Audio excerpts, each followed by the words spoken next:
The holidays are upon us, and for some moms, it's that time of the year which they can't get even a minute to sit and eat and have some quiet and have some privacy. Today, I'll be telling you what makes the difference between a mom who can have that time and maybe you who is struggling. It doesn't mean you're a bad mom, but there are just some simple things that you can put in place. Stick with me to the end of this video because number 3 is the bomb. Number 3 and number 7 are the bomb. So stick with me till the end.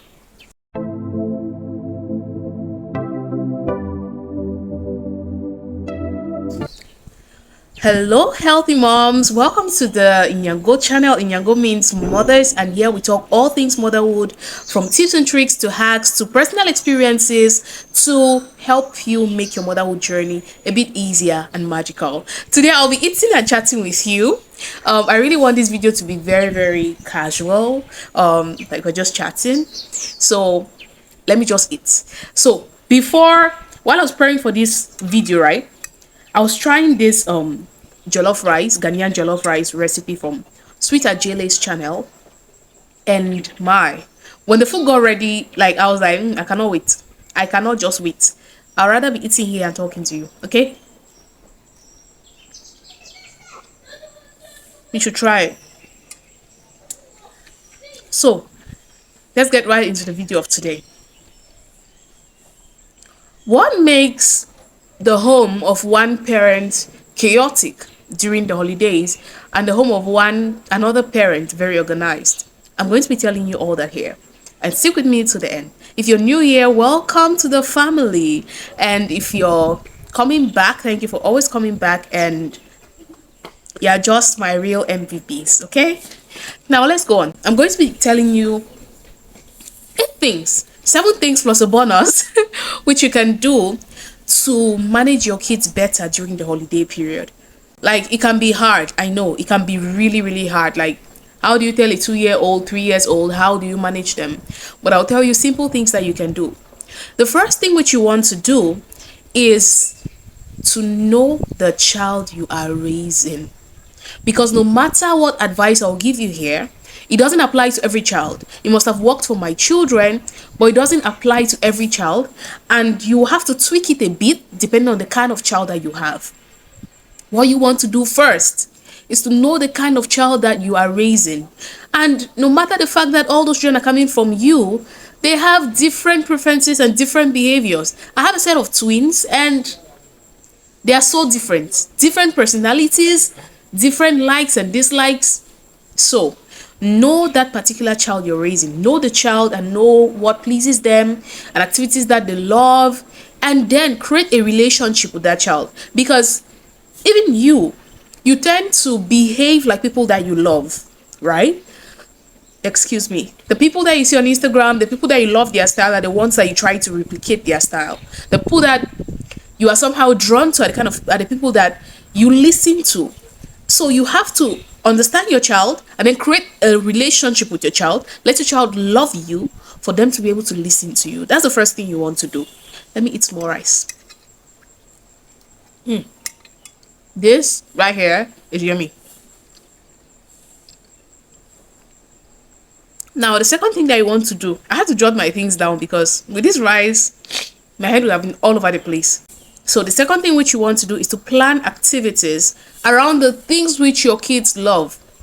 It's holiday season. One of the things which might make them to be exploring the whole place a lot is because they are bored and they're looking for things to do. So you can plan activities for them ahead of time and communicate it with them based on what you've learned about your child and the fact that you now understand them better and you've tried to create a relationship with your child. You can now plan activities around the things that they enjoy.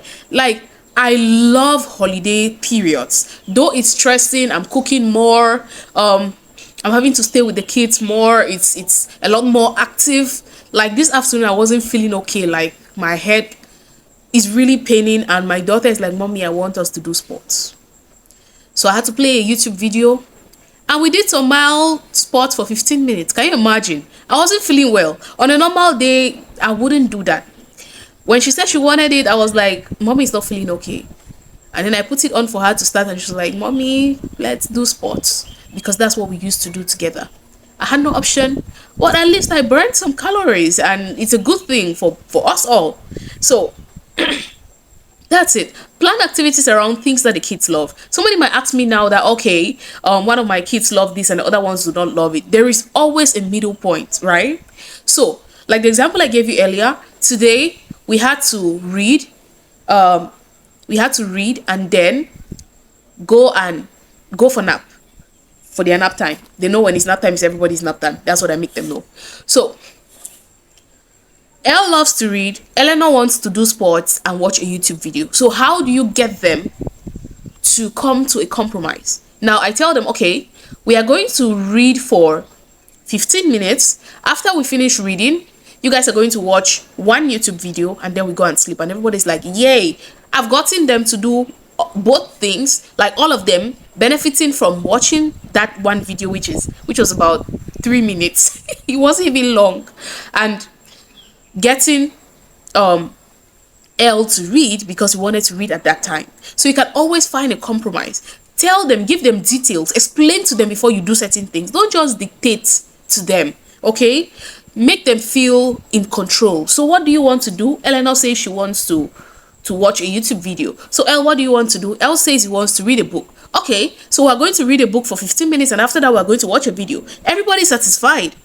And then I want them to nap and I get satisfied too because I get them to do what I want after we have done what the two people want. So plan activities around the things that they love. Let me chop small rice.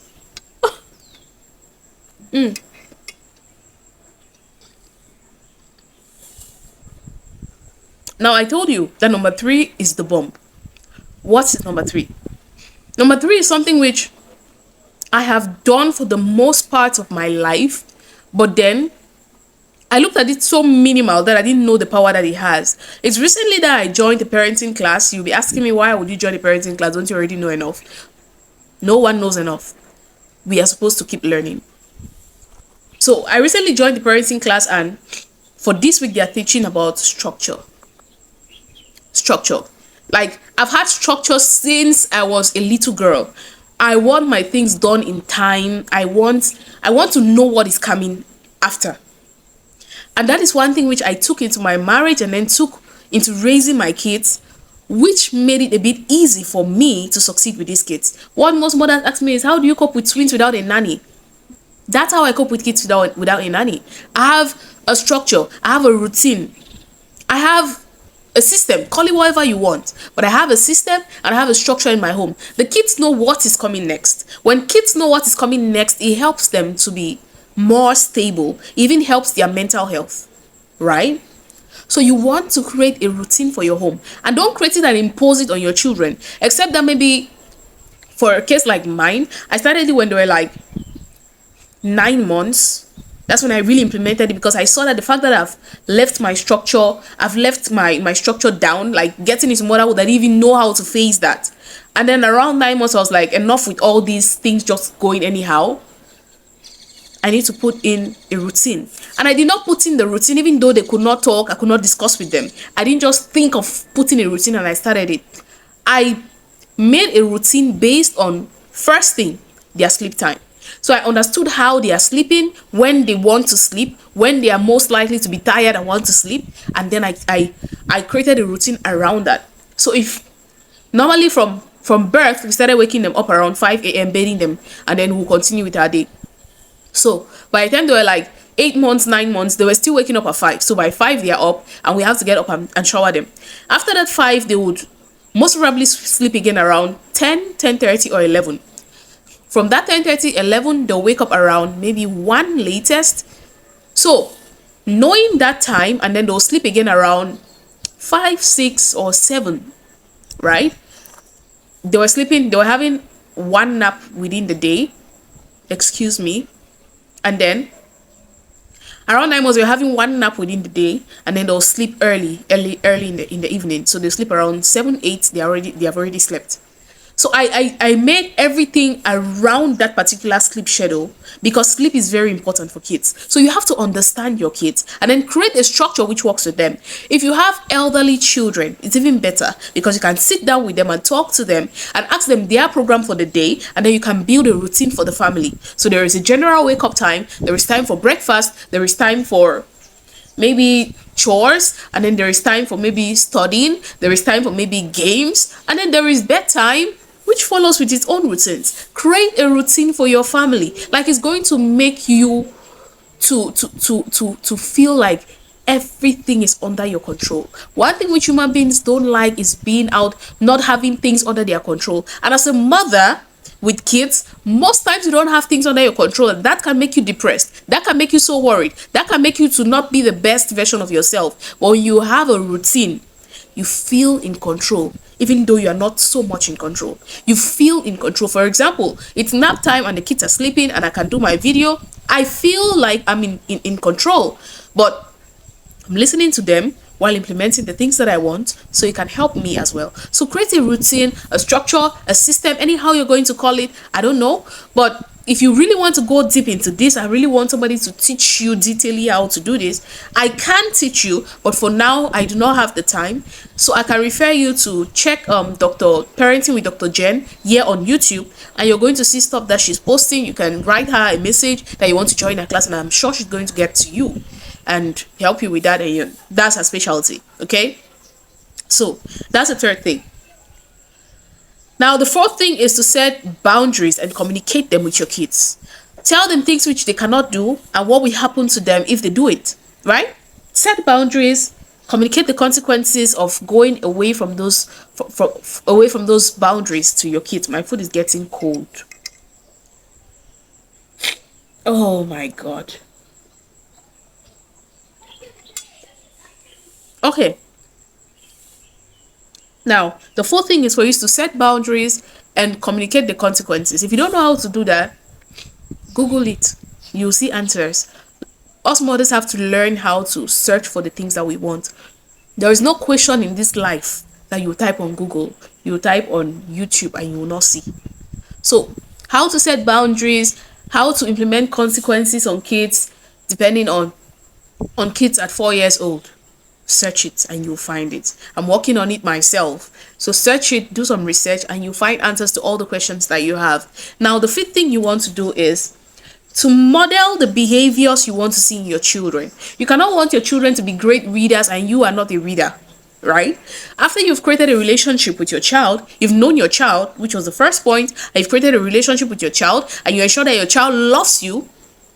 It's easy. If you want your child to be a reader, let them see you with books. Read to them daily.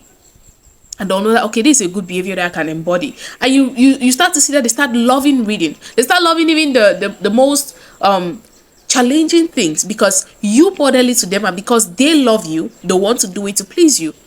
So you get things done your way, and they get to feel happy because they feel connected to you and they feel like you love them.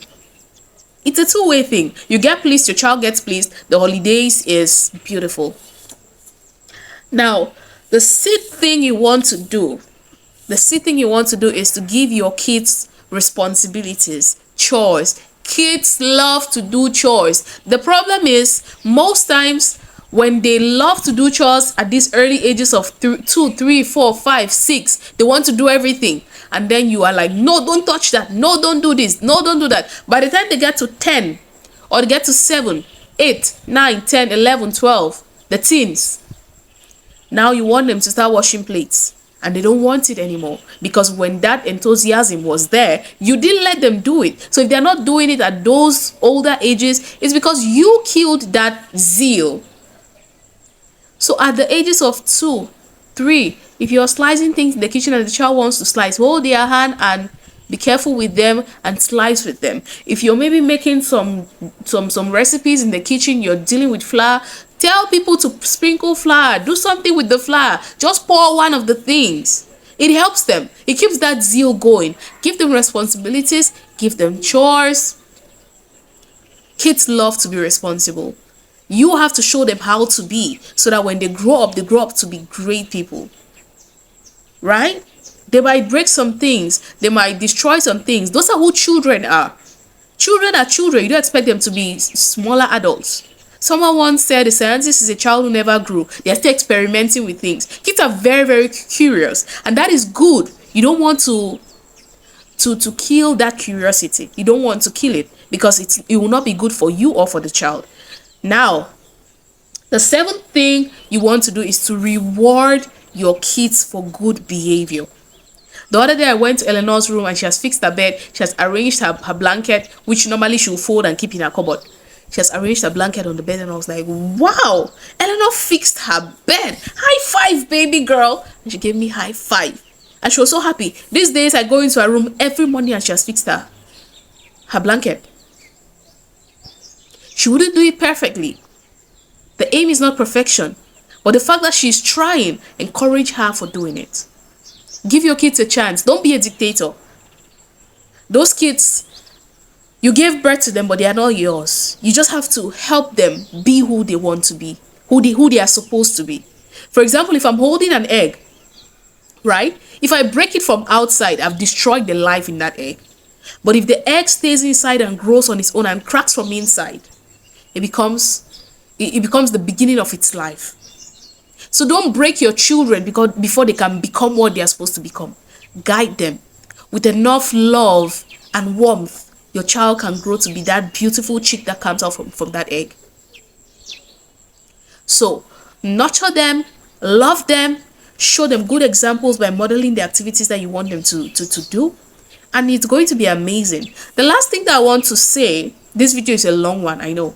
The last thing that I want to mention here now is a bonus. Number 8 is a bonus, but it's going to save you from a lot of trouble.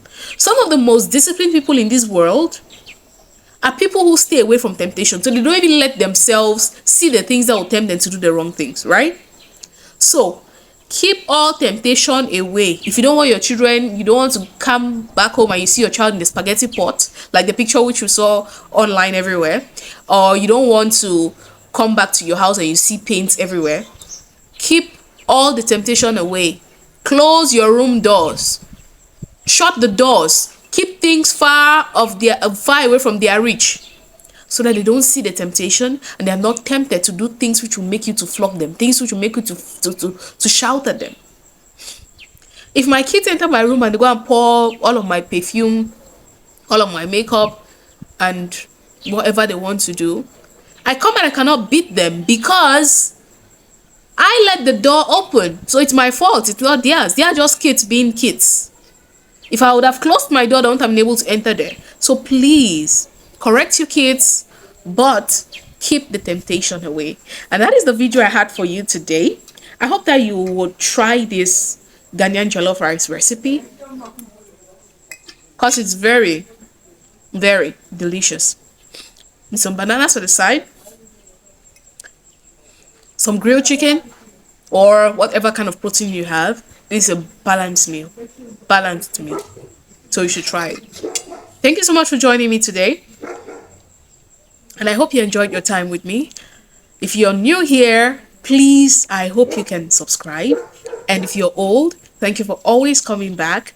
Let's keep raising healthy moms with healthy homes, healthy, wealthy, and exemplary moms. Have a beautiful day. Bye.